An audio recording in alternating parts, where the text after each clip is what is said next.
dalam rektor sebelumnya.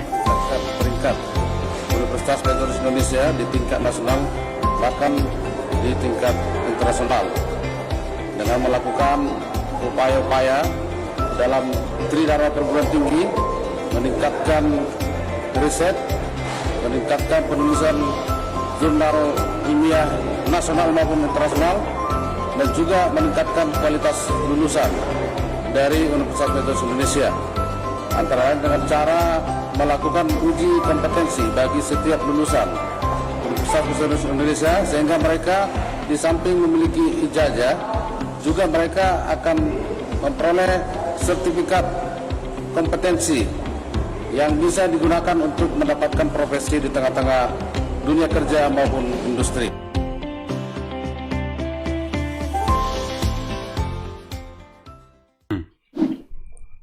Oke. Halo Tribuners Medan, apa kabar semuanya? Kembali lagi dengan saya Rido dan rekan host saya pada sore hari ini, Bang Rito. Zulkarnain Rito. Oke, dalam acara kesayangan kita nih, Bang. Cakep-cakep, Bang ya. Siap. Nah, episode kali ini teman-teman kita akan berbincang-bincang seputar dunia pendidikan pastinya, karena sudah sesuai dengan flyer yang kita bagikan selama ini, Bang ya. Benar ya? Bagaimana kita ketahui saat ini khususnya perguruan tinggi tentunya sudah memasuki tahap penerimaan mahasiswa baru tahun ajaran 2020-2021. Nah, proses perkuliahan ini saat ini tentunya berbeda dengan kondisi sebelumnya. Karena ya kita tahulah segala macam kondisi saat ini, mulai dari pandemik apa segala macam. Nah, proses perkuliahan saat ini tentunya berbeda dengan kondisi sebelumnya. Pasti ada tantangan yang dihadapi nih, Bang, baik dari mahasiswa dan juga lembaga pendidikan. Nah, gitu dia. Nah, Tribuners Medan, hari ini kita sudah hadir Rektor Universitas Metodis Indonesia, Bapak Dr. Andus Humuntal Rumapia MKom.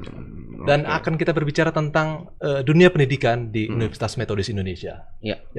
Bagaimana selama era pandemik dan COVID ini mungkin pasti akan suasananya berbeda. Begitu Pak Rektor ya. Kira-kira sudah hadir. Terima kasih Pak Rektor kehadirannya. Apa kabar nih Pak? Baik, baik. Nah, jadi terima kasih nih Pak atas waktunya sudah disempatkan datang nih. Kita cakap-cakap, ngobrol-ngobrol santai lah.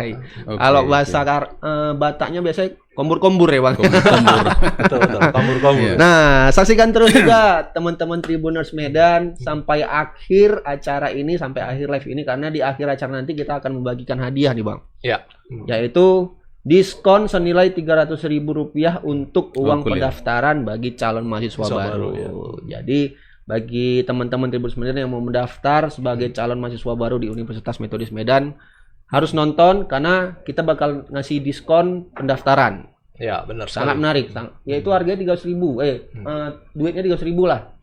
Jadi pastikan kalian nonton sampai habis dan harus komen. Karena komen yang menarik itulah yang dipilih sebagai pemenang, Bang. Benar sekali. Ya, jadi teman-teman semuanya para Tribuners Medan, ya coba berpartisipasi dalam acara kita kali ini. Ini kok cakap-cakap ilmiah sebenarnya. Pak Rektor ini. Langsung ke Pak Rektor Rektornya langsung. Pak Rektor nih. Kita jarang ketemu kita ngomong-ngomong ilmiah dengan Pak Rektor ya. Biasa aja ya. Kita mulai aja Pak Rektor untuk cakap-cakapnya. Nah, sebelumnya Pak boleh dijelaskan nih Pak secara singkat Universitas Metodis ini sudah mulai berdiri sejak kapan nih Pak? Nah, dan apa saja pencapaian yang sudah diraih hingga saat ini, Pak? Baik, terima kasih. Ya. Selamat sore. Sorry, Pak. Bang Rito. Ya, sore Bang Pak. Rido juga ya, dan Tribuners sekalian. Universitas Metodis Indonesia berdiri tahun 1965. Wow. 65 ya, udah 55 tahun juga 55 tahun. Ya, yang didirikan oleh para pemimpin gereja Metodis saat itu. Pertama namanya adalah PTMI, Perguruan Tinggi Metodis Indonesia. Dan pada tahun 1969 berubah menjadi Universitas Metodis Indonesia. Universitas ini memiliki moto Esse es in intellectu, artinya dengan iman, ilmu, dan amal berbakti kepada Tuhan, bangsa, dan negara. Universitas ini terdiri dari 5 fakultas dan 14 program studi ya. Fakultas kedokteran, fakultas ekonomi, Fakultas Ilmu Komputer, Fakultas Pertanian, dan Fakultas Sastra. Capaian-capaian yang sudah diperoleh, Universitas Metodis Indonesia sudah memiliki alumni atau lulusan yang hampir puluhan ribu, ya, yang sudah menyebar di Nusantara dan juga di luar negeri, ya. Seluruh dunia berarti, seluruh Pak. dunia, ya. Bayangin itu, 55 tahun udah. 55 tahun. Iya. Alumninya udah gak kemana aja. Dan akreditasinya untuk institusi dan prodi-prodi yang lain sudah akreditasi B, dan satu kita sedang menunggu program studi andalan kita, mudah-mudahan memperoleh nilai A, ya, akreditasi A, ya. Jadi kemudian kita telah memiliki lembaga sertifikasi profesi, ya, yang bekerja sama dengan Badan Nasional Sertifikasi Profesi atau BNSP milik pemerintah. Artinya ini bertujuan untuk melihat atau menguji kompetensi atau keahlian atau profesi bagi para calon lulusan, ya. Sehingga lulusan kita nanti di samping dia memiliki sertifikat ijazah, maka dia juga akan memperoleh sertifikat kompetensi, ya, yang bisa dipakainya modal untuk bekerja di dunia industri, ya. Oh gitu. Jadi sebelum mereka melakukan uji kompetensi di lembaga sertifikasi kita, maka mereka juga kita latih, ya. Dikasih bekal lah gitu ya, Pak. Dikasih bekal. Kemudian yang diuji ini adalah bidang-bidang atau skema-skema yang sudah merupakan hasil analisis dari masyarakat ekonomi ASEAN, ya. Jadi kebutuhan-kebutuhan pasar tersebut dibuat menjadi suatu skema keahlian kompetensi, ya. Sehingga para lulusan kita nanti akan bisa, ya, memperoleh profesi di bidang-bidang yang sudah diuji, ya. Itulah kira-kira gambaran yang ada capaian-capaian kita, ya. Izin Pak, ini lembaga sertifikasi ini spesifik profesi ini atau multi profesi ini kira-kira? Nah, ini lembaga sertifikasi profesi ini adalah untuk berbagai bidang, ya, multi, ya, multi. Seperti di komputer nanti ada lembaga sertifikasi profesi informatika. Oh, gitu. Jadi ini menguji misalnya ada skill atau profesi untuk jadi programmer, ya, untuk networking, ya. Oh gitu. Nah, jadi kalau dia sudah ahli programmer, ketika suatu industri membutuhkan programmer, jika sudah disertifikasi maka ini tidak perlu dites lagi, ya. Karena ini secara formal ada pengakuan dari pemerintah, ya. Jadi ini juga seperti misalnya kalau seperti ketika kita MOU ke Korea, ya, Korea Selatan. Di situ memang sudah merupakan ketentuan, ya, bagi yang sudah memperoleh sertifikasi keahlian tertentu, ya. Misalnya ahli tanaman sawit. Nah, dibutuhkan tenaga seperti itu masukkan sertifikatnya. Itu nggak bisa ditolak karena itu sudah dijamin. Sudah dijamin, ya, dari garansi. Iya, namun itu ada batasnya, ada 3 tahun saja. Nanti harus diupdate lagi. Ya, masa berlakunya, ya. Masa berlakunya. Oke, next Bang, tanyanya. Berarti bagus banget nih. Iya, betul. Sudah ada lembaganya, jadi sudah yakin kita lulusan. Sudah yakin. Jadi Pak Rektor ini kira-kira ada 5 fakultas nih Pak Rektor di Metodis ini. Dulu sih saya dengarnya tuh kedokteran Metodis ini jadi favorit. Apa sekarang masih favorit atau gimana nih Pak? Apa atau sekarang ada fakultas yang lain yang lebih udah diminati gitu loh, Pak? Iya, jadi tadinya fakultas kedokteran itu adalah favorit, ya, favorit. Hanya kemarin itu akreditasinya masih belum naik, ya. Dan tahun lalu 2019 kita akreditasinya sudah akreditasi B. Ketika kita pas memulai menjabat rektor, kita lakukan pembenahan, akhirnya memperoleh akreditasi B. Dan kembali sekarang sudah diminati lagi, ya. Pada tahun ini sudah banyak mahasiswa yang mendaftar, testing ke sana ada sekitar 98, ya. Sementara yang diambil memang 75, terbatas, ya, begitu. Kemudian fakultas yang diminati lagi adalah ekonomi. Ekonomi, akuntansi, dan manajemen. Karena akuntansi kita ini sudah sering, ya, unggul di dalam Olimpiade akuntansi. Ya. Di tingkat Sumatera Utara udah menang dan lanjut ke nasional. Bersaing sama UI, UGM dan mampu menduduki peringkat kedua ketika itu waktu melakukan Olimpiade akuntansi. Jadi udah cukup memiliki kompetensi di bidang itu. Ya. Bisa diakui nih. Bisa diakui lah. Ya. Nah, ini kan sesuai judul acara kita pada hari ini, Pak, Sistem Akademik Online, Tantangan dan Peluang di Era Pandemik COVID-19. Ini bagaimana persiapan Universitas Metodis nih, Pak, dalam menjambut tahun ajaran baru tahun ini, apalagi di masa pandemik sekarang nih? Iya, jadi ketika virus COVID mulai mau muncul sekitar April, maka kita cepat melakukan antisipasi ya. Kita melakukan pelatihan-pelatihan bagi dosen untuk bagaimana melaksanakan kuliah secara daring ya, secara online atau daring dalam jaringan ya. Kemudian melakukan sosialisasi kepada mahasiswa sehingga tepat pada waktu dimulai kuliah daring itu sudah lancar dan langsung bagus semuanya ya.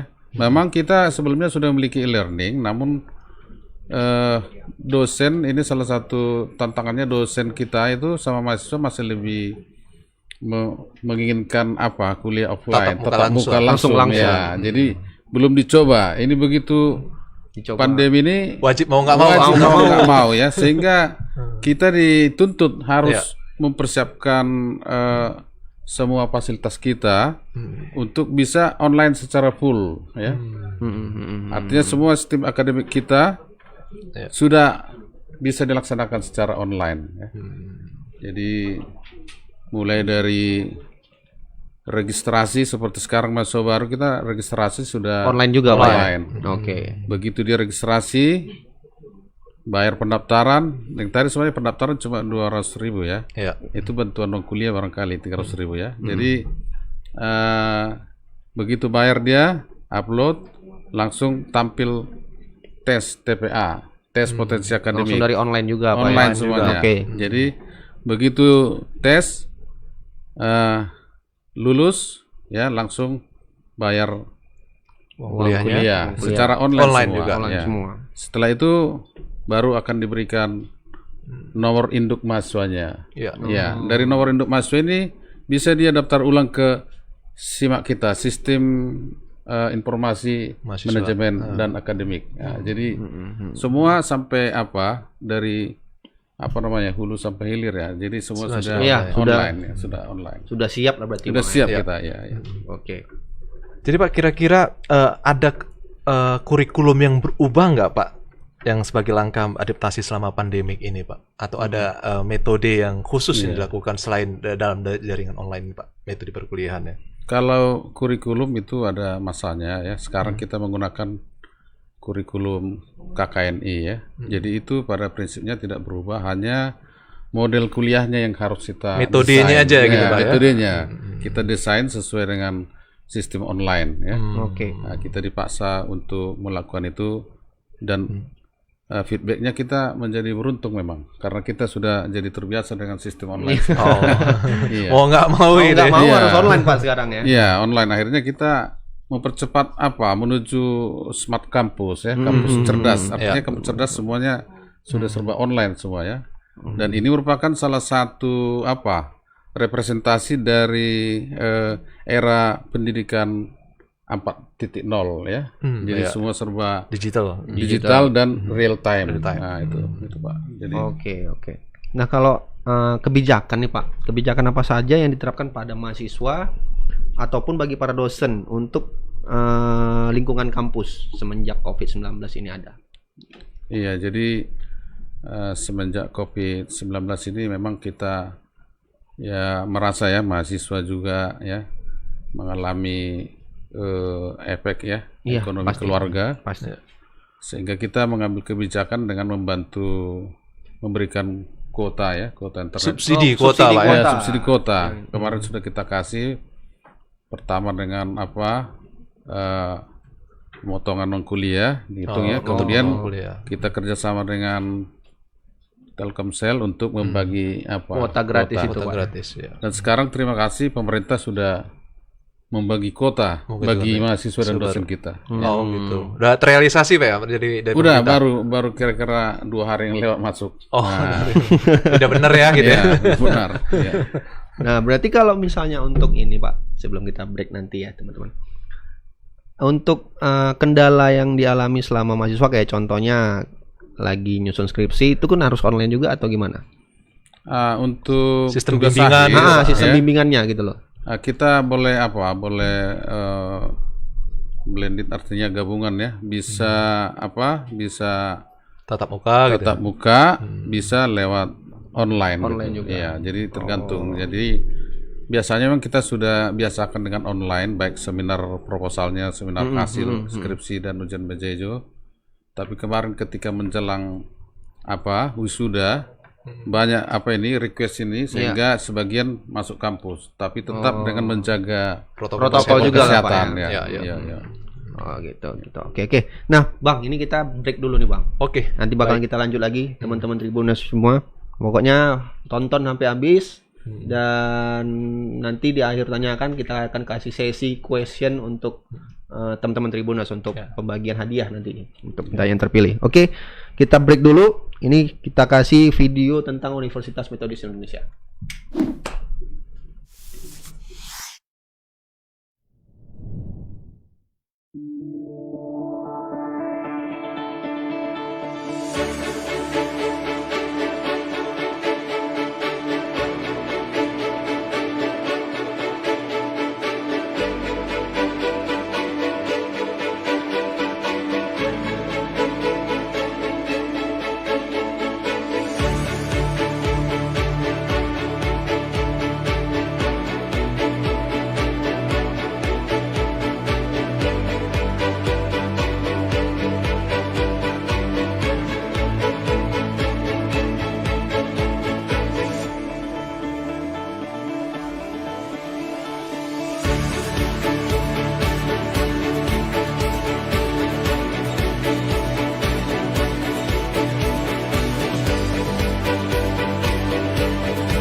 program rektor sebelumnya. Peringkat Universitas Metodis Indonesia di tingkat nasional bahkan di tingkat internasional dengan melakukan upaya-upaya dalam tridharma perguruan tinggi, meningkatkan riset, meningkatkan penulisan jurnal ilmiah nasional maupun internasional, dan juga meningkatkan kualitas lulusan dari Universitas Metodis Indonesia, antara lain dengan cara melakukan uji kompetensi bagi setiap lulusan Universitas Metodis Indonesia, sehingga mereka di samping memiliki ijazah juga mereka akan memperoleh sertifikat kompetensi yang bisa digunakan untuk mendapatkan profesi di tengah-tengah dunia kerja maupun industri.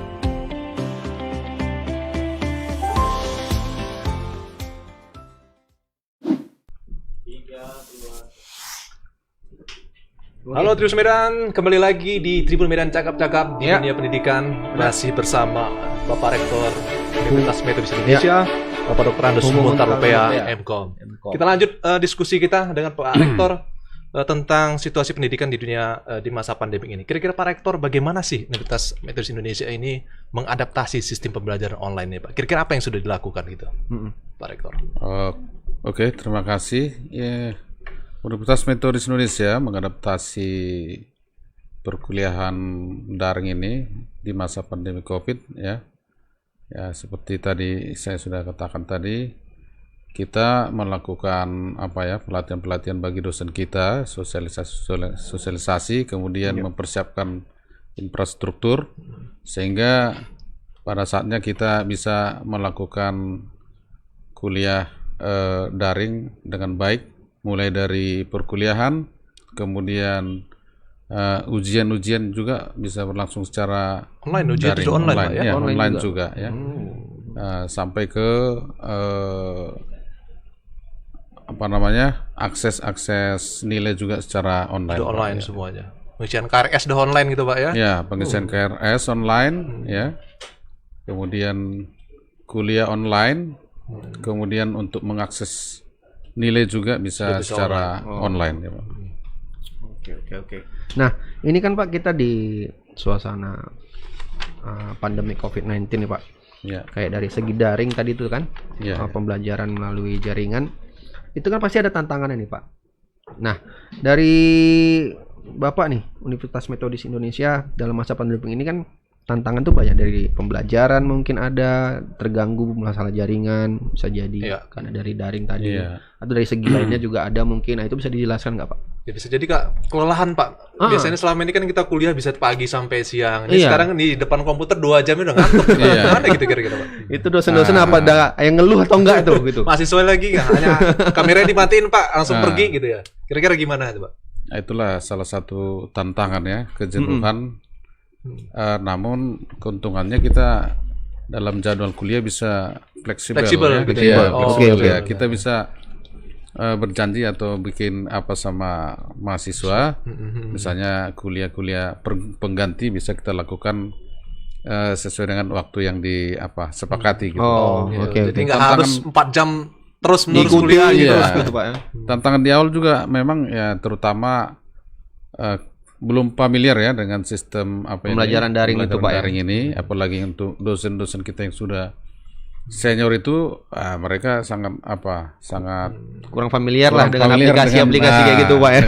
Sehingga kita harus kasih bantuan lah untuk membantu mereka untuk dalam hal melakukan kuliah daring ini. Jadi mereka kita datangkan ke kampus dan ada di situ yang membantu untuk melakukan kuliah daring. Prosesnya seperti itu. Proses bagi yang sudah agak susah untuk mengikuti perkembangan teknologi ya. Kemudian bagi mahasiswa juga yang di pedesaan juga ada juga karena keluhannya susah jaringan internetnya susah ya. Itu tantangannya itu pasti Pak. Lagi belajar, lagi ikutin daring, putus tiba-tiba jaringannya. Ya, jadi tapi semua kita lakukan di situ ada semacam kuliah-kuliah pengganti bagi mahasiswa yang melapor bahwa dia tidak bisa melakukan kuliah saat itu ya, ada penggantinya gitu. Karena situasi pandemi kan kita harus agak fleksibel juga sama mereka ya. Karena akibat misalnya teknologi atau apa, maka mereka jadi tidak bisa belajar secara enjoy gitu. Maka kita harus tanggung jawab untuk melakukan pembelajaran pengganti begitu, Pak. Apa kemungkinan ini, Pak? Apakah mahasiswa ini selama pandemi ini banyak yang pulang kampung atau masih di Medan ini, Pak? Kira-kira sehingga memang ada kesulitan untuk mahasiswa daerah gitu, Pak? Umumnya mereka sudah pulang kampung karena waktunya sudah cukup lama ya. Kalau dalam kuliah ini. Iya. Oke. Next, apa tuh? Kemudian ini Pak, selama pandemi ini kan pasti banyak sih kita kasih toleransi ke mahasiswa, kemudian kemudahan kita kasih ke mahasiswa sehingga semuanya bisa saling membantu ya Pak. Kira-kira apa sih kemudahan-kemudahan dan keringanan-keringanan yang didapatkan mahasiswa saat ini? Ini apalagi nih penerimaan mahasiswa baru Pak, itu kira-kira apa ya kira-kira kemudahan diberikan untuk mahasiswa yang masih lama dan kira-kira apa yang kemudahan dikasih mahasiswa baru kira-kira Pak Rektor? Baik, terima kasih Pak. Kemudahan bagi mahasiswa yang lama kita bisa memberikan penundaan pembayaran uang kuliah, kemudian bantuan uang kuliah bagi mereka ya. Kita bekerja sama dengan pemerintah juga ya. Beasiswa ya. Karena beasiswa dari pemerintah kan misalnya dikasih uang kuliah 2.400.000 ya.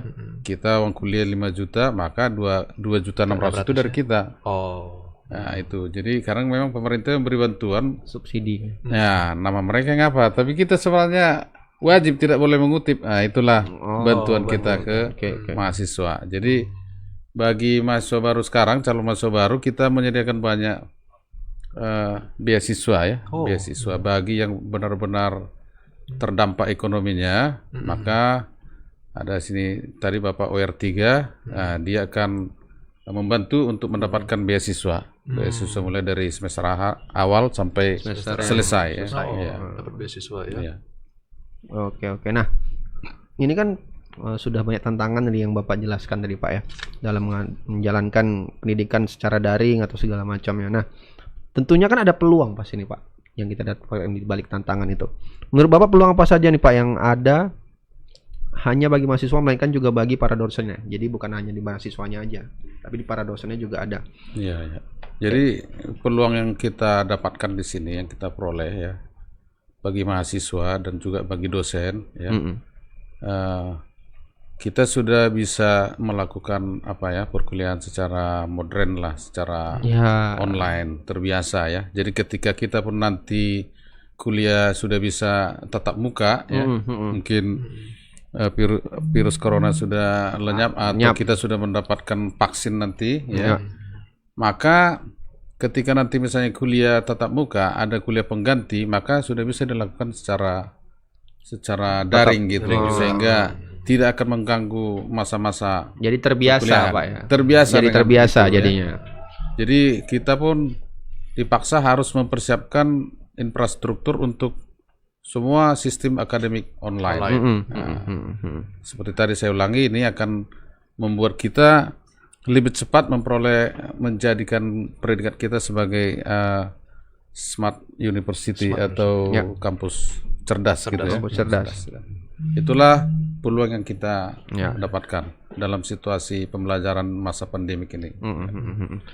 Kemudian terkait sistem akademik online ini Pak Rektor. Menurut Bapak sih ada plus minusnya gitu Pak ya. Kira-kira apa sih kelemahan dan kelebihan sistem akademik online ini kok menurut Pak Rektor sendiri Pak? Lebih banyak plusnya ya. Gitu.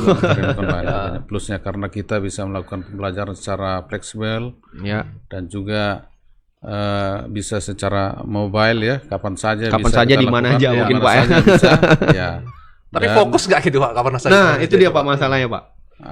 Mahasiswa ini banyak yang ngikutin nggak itu sampai habis pelajarannya gitu loh. Jadi kalau kita memang ada model belajarnya, ada yang berbasis visual, nah itu fokus karena semua bisa dipandang sama dosennya gitu ya. Tapi kalau dia misalnya dengan Google Classroom ya, nggak begitu nampak secara visual. Nah, ini kita yang kurang. Itulah kelemahannya barangkali ya. Kelemahannya. Ya. Nah, ini Bang sebagai penutup nih Bang. Ada yang ingin Bapak sampaikan nggak kepada Sebelumnya ada yang mau kita bahas nih tadi. Tentang tadi salah satunya ini kan masa pandemik ya. Iya. Mungkin tadi kita belajarnya sudah online, kemudian ngisi KRS online, semua Bimbingannya online, Pak. bimbingan tesis online, seminar proposal online, semuanya online gitu, Pak. Iya. Tapi masih ada satu, Pak, wisudanya, Pak. Ini dia. Kira-kira Ini unik nih teman-teman. gimana sih wisudanya sekarang ini, Pak? Saya dengar nih isu Metodi sudah melakukan satu terobosan baru. Iya. Saat yang pertama sekali lakukan di Universitas di Medan, Nah. Pak. Bisa cerita nih, Pak Rektor? Iya, jadi itu ya hal yang unik yang kita lakukan kemarin, yaitu wisuda dengan model drive-thru ya. Drive-thru ya. Jadi ini sebenarnya kita melihat dari masukan-masukan dari para calon wisudawan kemarin ya. Ketika ada wisuda online seperti di universitas yang lain, Iya, benar, Pak. sepertinya kurang kesannya dan kesakralannya itu hampir Iya. nggak ada. Seremoninya nggak dapat gitu ya. Nggak dapat. Karena nggak jumpa langsung mungkin, Pak ya. Karena kadang Bisa jadi channel pendek di bawah itu, Pak. celana pendek sambil lewat Atasnya pakai toga, Bang ya. Iya. Tapi rupanya sana boxer, Pak. Iya. Jadi para orang tua merasa aduh udah 5 tahun saya kuliah Dikuliahkan gini. Masa seperti ini. wisudanya kayak Endingnya gitu. gini, endingnya nggak enak gitu. Iya. Maka kita pikirkanlah bagaimana kira-kira wisuda yang bisa mengadopsi keinginan dari para wisudawan ini. Ya. Jadi kita lakukan loh wisuda Drive-thru. model drive-thru ya. Jadi kebetulan kita punya kampus luas ya. Oh, drive-thru kan mikirin nih Iya, mobil di harus lapangan. banyak masuk Iya. nih. 100 Jadi- wisudawan, 100 mobil, Pak. 100 gitu ya. mobil. Iya. Belum lagi naik kereta, Bang. Jadi kita punya kampus 2 yang luas, yaitu kampus Fakultas Kedokteran. Nah, jadi di situ kita lakukan wisuda drive-thru. Drive-thru. Artinya mobil ya kita lakukan secara 3 kali wisuda supaya memenuhi Sesuai protokol kuota lah ya. kesehatan. Karena kita juga harus minta izin itu dari Gugus gugus Covid COVID, ya. dari Poltabes, dari gugus COVID kecamatan, Polsek, sampai mereka teliti memenuhi syarat baru kita dikasih izin ya. Jadi memang enak dia dari mobil dia bersama orang tuanya ya, 4 orang. Nah, kita isyaratkan di situ 1 supir, 1 wisudawan, 2 orang 2 orang tua, 4 ya. Jadi mereka masuk parkir dulu ya. Oh, parkir dulu. Parkir dulu kan kita punya lapangan, masuk di lapangan sebagian, di parkir sebagian, dilakukan acara pembukaan ya, sampai janji alumni semua. Itu online semua, Pak. Ya, Dari dalam mobil maksudnya, Pak. Di dalam mobil masing-masing gitu, Iya. Pak. itu pada saat acara pembukaan itu mereka berdiri di mobil di samping mobil. wisudawan. Gitu. Nah, orang tua ini dalam. Orang tua di Nah, dalam itu ya. Iya, begitu selesai didahului acara-acara semua ya. Dan sambutan, kebetulan juga di situ hadir Kepala LL Dikti oleh saat Dikti, itu, ya. Lembaga Layanan Dikti ya, yang dulu disebut Kopertis ya. Kopertis ya. Jadi lengkap semuanya. Jadi begitu selesai masuk mobil, Ya. nah mereka datang ya, mahasiswanya turun, kita lantik, berikan ijazah, kembali masuk, berangkat. Berarti orang tua nggak turun, Pak. Nggak turun. Orang tua hanya wisudawannya aja yang turun. Iya, tapi di ujung menjelang ada di situ lapangan, di situ mereka berfoto lah. Berfoto, Iya. gitu ya. Nah, jadi memang para orang tua puas mereka dengan cara itu ya. Dalam situasi pandemi mereka bisa bersama-sama anaknya untuk Iya. ikut acara wisuda. Gitu. Kalau dibilang sih, Bang, beda tempat aja sebenarnya, Bang. Iya. Ibaratnya Beda konsep lah gitu ya. Iya. orang tua kan tetap ikut nih, tetap nampak Iya. anaknya Iya, nampak. nih habis itu jalan lagi, Jalan. foto juga bisa bareng. Cuma kan Betul, iya. nggak di gedung aja. Kalau dulu Iya. kan biasanya kan di gedung, Pak. Iya, itu saja bedanya. Karena mereka malah senang dia di situ. Ketika anaknya lagi di Iya. di mobilnya lewat sambil Bisa ngambil momen gitu loh. ambil Bang. momen dari situ. Daripada kuliah 4 tahun, wisudanya online kan Iya. miris rasanya. Tapi gimana ngatur, Pak, persiapan ini? Persiapan nomor urut masuk mobil gitu Itu duluan, kan Pak? banyak tuh, Pak. Atau pakai Iya. gladi resik dulu gitu, Pak? Ya gladiresnya pakai apa aja? Pakai kita ada simulasi, ya video simulasi ya, inilah Pak David yang baru video simulasinya kita buat di website kita, di Instagram ya, mereka melihat dari situ. Itulah yang dilihat sama orang tua mahasiswa berarti, Pak ya. Baru mereka masuk nanti dikasih nomor ya, nomor. Jadi Nomor urut, masuk pakai kasih nomor urut. Nah, jadi urutannya nggak berdasarkan nomor alumni lagi. Duluan masuk kasih nomor. Nah, jadi nanti per fakultas itu masuk dia di urutan pertama kasih nomor 1 gitu, nomor 2. Jadi gitu. Kalau baru nanti siapa datanya duluan dikasih. datang susah nanti nganter parkirnya gitu. Iya. Kalau nomor apa belakangan dia Padahal dia udah datang gitu. macet pula ya kan gitu. Macet jadinya. Ya, Iya. betul. Oke, unik juga berarti. Unik. Tapi kita nih penasaran nih lihat videonya nanti. Mungkin di akhir nanti acara akan kita share sedikit videonya. Bagaimana sih video wisuda drive-thru yang sangat unik dari Universitas Metodis Indonesia? Jadi nggak cuma tempat makan aja yang drive-thru, Bang. Wisuda juga sekarang bisa drive-thru gitu loh. Unik. Oke, sebagai penutup nih Pak, ada yang ingin Bapak sampaikan kepada para Tribuners, khususnya teman-teman Tribuners, bagi para calon mahasiswa juga untuk kampus Universitas Metodis, atau mungkin ada juga beberapa Tribuners yang belum tahu mau melanjutkan kuliah di mana, dan Universitas Metodis ini bisa menjadi pilihan tepat nih Pak bagi teman-teman calon mahasiswa. Baik, kepada para Tribuners, kami sampaikan dalam situasi pandemi COVID-19 ini tetap semangat, berkarya dan berprestasi selalu. Jadi gunakan waktu di rumah untuk melakukan hal-hal yang positif. Jadi bagi kaula muda jangan hanya main game terus ya. Game online. Game online kan gitu ya. Jadi mari menjadi yang terdepan bersama Universitas Metodis Indonesia. Jadi datanglah bergabung sama kita di Universitas Metodis Indonesia. Kita sudah menyediakan seluruh fasilitas belajar daring dan juga sistem akademik online sehingga dari rumah bisa kita laksanakan semuanya dengan baik. Terima kasih, selamat sore. Satu lagi nih Pak. Kira-kira ini pandemik ini gini Pak, ada masa pendaftarannya sampai kapan gitu kira-kira atau diperpanjang? Diperpanjang kah karena pengertian kita nih masih masa pandemik ya, kita masih welcome lah gitu Pak. Dan prosedurnya nih apa aja nih Pak yang dibutuhkan? Pendaftaran memang sampai akhir bulan ini ya, akhir bulan ya tanggal 30. Sedikit lagi. Tuh teman-teman Tribuners. Tapi mungkin kalau misalnya beberapa hari masih bisa diterima. Tapi kalau untuk Fakultas Kedokteran besok terakhir. Besok terakhir pendaftarannya. Hari Sabtu testing. Ya, tes ya. Langsung tes. Kalau prodi lain, fakultas lain masih buka sampai akhir bulan ini. Akhir bulan ini plus mungkin 5 hari masih bisa diterima sepanjang kuota kita masih terpenuhi ya. Jadi itu ya. Ya, itu Tribuners Medan, jangan lupa nih waktunya tinggal sampai akhir bulan ini gitu ya. Bagi kamu-kamu yang pengen ya mendaftar untuk Fakultas Kedokteran, waktunya tinggal besok loh. Nah, jadi kalau untuk fakultas lain masih ada kesempatan sampai akhir bulan ini. Benar. Jadi jangan lupa, Universitas Metodis Indonesia ini punya banyak kelebihan. Lembaga sertifikasinya, akreditasi sudah B. Prestasinya Bang. Prestasinya. Luar biasa. Oke. Jadi ini kita masuk ke sesi tanya jawab nih Pak. Ya Bang ya. Jadi ini kita aku udah dapat beberapa pertanyaan dari teman-teman Tribuners kita yang lagi nonton. Ini ada dari Australia. Sore Pak, saya mau nanya fasilitas apa yang akan didapatkan oleh mahasiswa baru? Karena dengan perkuliahan secara daring ini mereka tidak bisa menggunakan fasilitas kampus secara langsung. Iya, jadi fasilitas yang didapatkan ya fasilitas sistem akademik online semuanya. Semua terlayani dengan baik ya. Meskipun tidak datang ke kampus. Nah, dan kami kira mungkin tinggal 2 bulan lagi ini kita akan bisa masuk kembali ke kampus. Kita doakan bersama ya. Supaya COVID-19 ini cepat berlalu. Hilang. Kemudian ada subsidi kuota tadi Pak ya?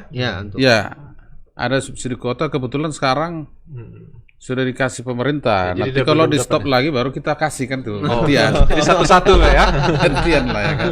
Gantian. Ini terima kasih pemerintah. Pertama udah dikasih ke kampus, sekarang nih jatahnya pemerintah. Nanti kalau macet dia kita kasih lagi kan gitu ya. Siap, berarti tetap bisa berjalan ya. Dan juga masih ada terbuka beasiswa bagi yang mengambil program Diploma 3 ya, Diploma 3 komputer, yaitu jurusan Manajemen Informatika dan Komputerisasi Akuntansi ya. Jadi nanti dihubungi WR3 kita ya.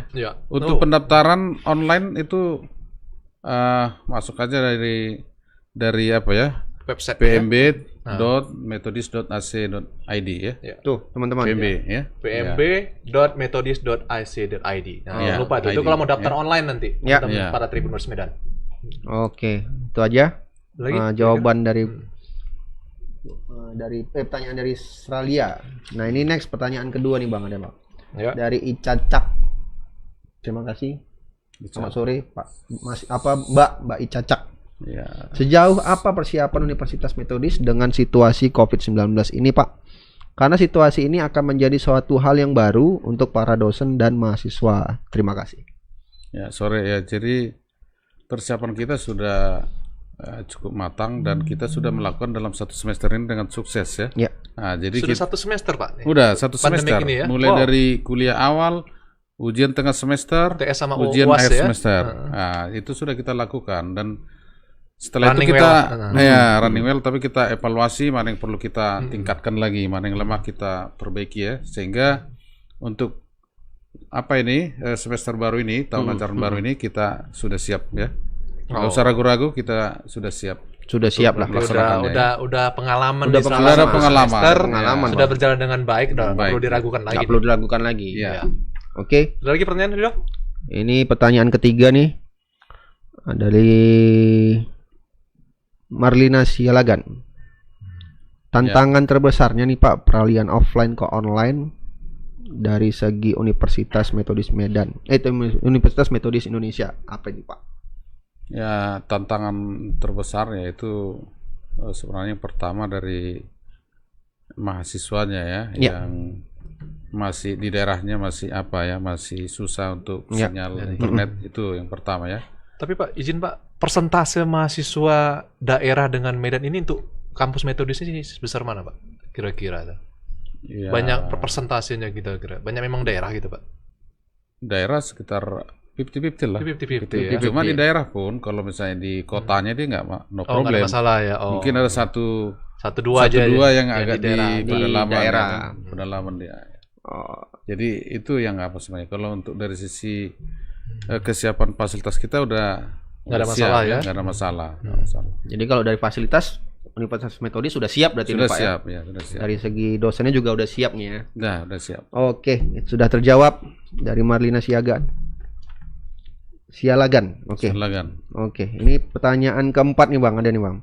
Selamat sore Pak, izin bertanya bagaimana dengan jurusan yang memungkinkan harus praktek, tapi karena datang tidak bisa. Gimana tindakan kampus akan hal ini? Terima kasih Pak. Dari Bang John Girsang. Baik, terima kasih untuk mata kuliah praktikum ya. Ya. Ada beberapa praktikum yang bisa dilaksanakan ya. Seperti kalau praktikum komputer itu tetap bisa berjalan secara daring ya. Oke. Ya, mungkin praktikum di Fakultas Pertanian ya. Ya, di lapangan Karena itu. tanaman ya kan. Nah, jadi itu sudah dilakukan secara klaster dia. Klaster misalnya di daerah masing-masing dikelompokkan lah ya. Kalau di daerah Tanah Karo ya, di manalah mereka. Jadi artinya di sini ya nggak seperti selengkapnya biasa ya, tapi itu bisa dijalankan sekitar 80-90%. Oh, sudah dijalankan ya. Namun kalau untuk misalnya praktikum di laboratorium seperti di Fakultas Kedokteran, mereka harus datang, Harus tapi datang, dibatasi. Oh, dibatasi yang Oke, datang. gelombang lah Pak ya. Siswanya gitu Iya. Pak. Misalnya hanya jumlahnya 5 orang, 10 orang gitu Ya, termasuk untuk koas koas Di rumah dari sakit? profesi dokter juga udah bisa daring. Oh, udah daring sebagian, ya. sebagian ya untuk mata kuliah misalnya Kesmas ya, kesehatan masyarakat bisa, tapi iya, untuk penyakit-penyakit tertentu ya harus Memang hadir. harus Harus datang, ya. Harus datang. Oke. Sudah terjawab dari Bang John Girsang tentang Praktek. Praktek ya, kita lakukan apa solusi-solusi ya. Oke, mungkin itu aja untuk pertanyaannya yang ada nih Bang. Jadi untuk pemenangnya bakalan kita kabarin nanti di masing-masing akun siapa yang jadi pemenangnya. Oke, kita tutup aja nih Bang. Oke. Cakap kita pada sore hari ini. Oke, terima kasih Pak Rektor ya, Ya, atas terima kasih. kehadirannya. Ya. Mudah-mudahan informasi ini bisa nambah wawasan Ya, bagi teman-teman Tribuners Medan yang masih punya minat dan masih terbuka peluang untuk mendaftar di kampus Metodis sampai akhir bulan. Kecuali kedokteran ya. Ya, Kedokteran tuh besok. Kedokteran besok ya. Jadi terima kasih juga bagi teman-teman yang tadi yang udah nanyakan pertanyaannya bagus-bagus, menarik dan sudah dijawab juga sama Pak Rektor. Mungkin saya Ridho pamit, Pak Rektor juga pamit. Ya, terima kasih. Saya Zulkarnain pamit undur diri. Oke, sampai bertemu kembali di program Cakap-Cakap selanjutnya. Terima kasih. Selamat sore. Selamat sore. Ya. Terima kasih Pak Rektor. Thank you ya Pak. Yuk.